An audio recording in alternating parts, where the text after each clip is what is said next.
નમસ્કાર મિત્રો, ગઈકાલે શ્લોક 11માં આપણને ભગવાને સમજાવ્યું કે કર્મયોગીઓ આસક્તિ છોડીને કેવળ અંતઃકરણની શુદ્ધિ માટે જ શરીર, મન, બુદ્ધિ અને ઇન્દ્રિયો દ્વારા કર્મ કરે છે. આજે અધ્યાય 5ના શ્લોક 12માં શ્રીકૃષ્ણ કર્મફળના ત્યાગથી મળતી પરમ શાંતિ અને ફળની કામનાથી થતા બંધન વચ્ચેનો તફાવત બતાવે છે. ભગવાને સ્પષ્ટ કર્યું કે કર્મફળનો ત્યાગ કરનાર મનુષ્ય પરમ શાંતિ પામે છે, જ્યારે ફળમાં આસક્ત રહેનારો કામનાથી બંધાઈ જાય છે. શું તમે ક્યારેય વિચાર્યું છે કે આપણને મનમાં અશાંતિ અને ચિંતા કેમ થાય છે? શ્રીકૃષ્ણ આજે તેનું મૂળ કારણ બતાવે છે. જ્યારે આપણે પરિણામ કે ફળની આશા રાખીને કામ કરીએ છીએ ત્યારે ચિંતા આપણને ઘેરી લે છે. પણ જ્યારે આપણે પરિણામનો મોહ છોડીને કામ કરીએ છીએ ત્યારે આપણને અંદરથી નિત્ય શાંતિ મળે છે. ચાલો આ દિવ્ય સત્યને સમજીએ. 2. શ્લોક યુક્તઃ કર્મફલમ ત્યક્ત્વા શાંતિમાપ્નોતિ નૈષ્ઠિકીમ. અયુક્તઃ કામકારેણ ફલે સક્તો નિબધ્યતે. 12.3 નો અર્થ કર્મયોગી, ઈશ્વરમાં સ્થિર થયેલો મનુષ્ય કર્મફળનો ત્યાગ કરીને ભગવદ પ્રાપ્તિરૂપ પરમ શાંતિ પ્રાપ્ત કરે છે, જ્યારે ઈશ્વર સાથે ન જોડાયેલો કામી મનુષ્ય કામનાના કારણે ફળમાં આસક્ત થઈને બંધાઈ જાય છે. 4 પ્રશ્નો અને જવાબ. 1. આજના શ્લોક અનુસાર કર્મફળનો ત્યાગ કરનાર મનુષ્યને શું પ્રાપ્ત થાય છે? જવાબ: ભગવદ પ્રાપ્તિરૂપ પરમ અને નિત્ય શાંતિ, નૈષ્ઠિકી શાંતિ. 2. શ્લોકમાં અયુક્તઃ મનુષ્ય માટે શું કહેવામાં આવ્યું છે? જવાબ: ઈશ્વર સાથે ન જોડાયેલો કામી મનુષ્ય ફળની આસક્તિને કારણે સંસારના બંધનોમાં બંધાય છે. 3. મનુષ્ય બંધનમાં શા માટે પડે છે? જવાબ: પોતાની ઈચ્છાઓ અને કામનાઓને કારણે કર્મના ફળમાં આસક્ત થવાથી. 4. આ દિવ્ય શ્લોક શ્રીમદ્ ભગવદ્ ગીતાના કયા અધ્યાયનો છે? જવાબ: 5મા અધ્યાયનો, કર્મ સંન્યાસ યોગ. 5. શાંતિમાપ્નોતિ નૈષ્ઠિકીમનો સરળ અર્થ શું થાય છે? જવાબ: અવિચળ અને પરમ શાંતિ પ્રાપ્ત કરે છે. 6. શ્લોકમાં યુક્તઃ અને અયુક્તઃ શબ્દો કોના માટે પ્રયોજાયા છે? જવાબ: યુક્તઃ એટલે ઈશ્વર સાથે જોડાયેલો સીધો સમર્પિત સાધક અને અયુક્તઃ એટલે ઈચ્છાઓ અને સંસારમાં અટવાયેલો મનુષ્ય. 7.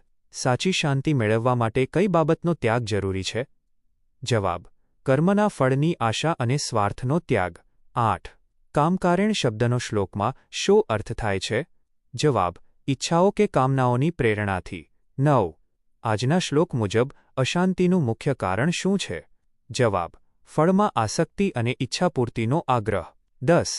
ભગવાને આ શ્લોકમાં કઈ બે વિપરીત સ્થિતિઓની સરખામણી કરી છે? જવાબ: નિષ્કામ કર્મયોગીની પરમ શાંતિ અને સકામ મનુષ્યનું બંધન. 5.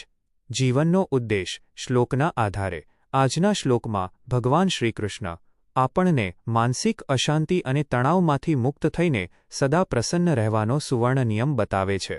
આપણા જીવનમાં દુઃખ, અશાંતિ અને ચિંતાનું સૌથી મોટું કારણ એ છે કે આપણે કામ શરૂ કરતા પહેલા તેના પરિણામ કે ફળ વિશે જ સતત વિચાર્યા કરીએ છીએ.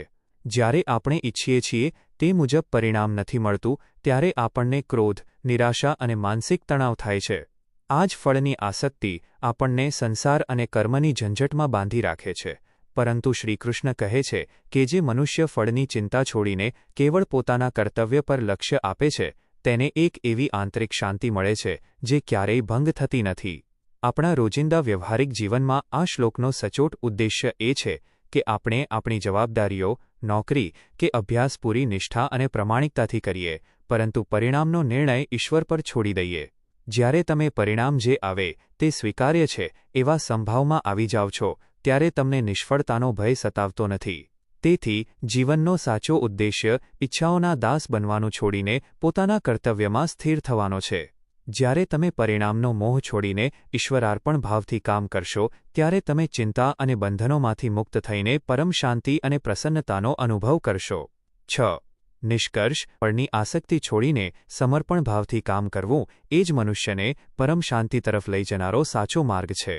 કર્મફળના ત્યાગથી મળતી પરમ શાંતિ વિશે સમજાવ્યા પછી હવે પછીના શ્લોક 13માં ભગવાન શ્રીકૃષ્ણ બતાવશે કે પોતાના મનને વશમાં રાખનાર જ્ઞાની પુરુષ 9 દરવાજાવાળા આ શરીરરૂપી ઘરમાં રહીને કશું જ ન કરતો કે ન કરાવતો સુખપૂર્વક આનંદમાં રહે છે. આજના આ ગીતાચિંતનમાં જોડાવા બદલ આપ સૌનો હૃદયપૂર્વક આભાર. જો આ વિચારો આપને ઉપયોગી લાગ્યા હોય તો આ વિડિયો તમારા પરિવારજનો અને મિત્રો સુધી જરૂર પહોંચાડજો.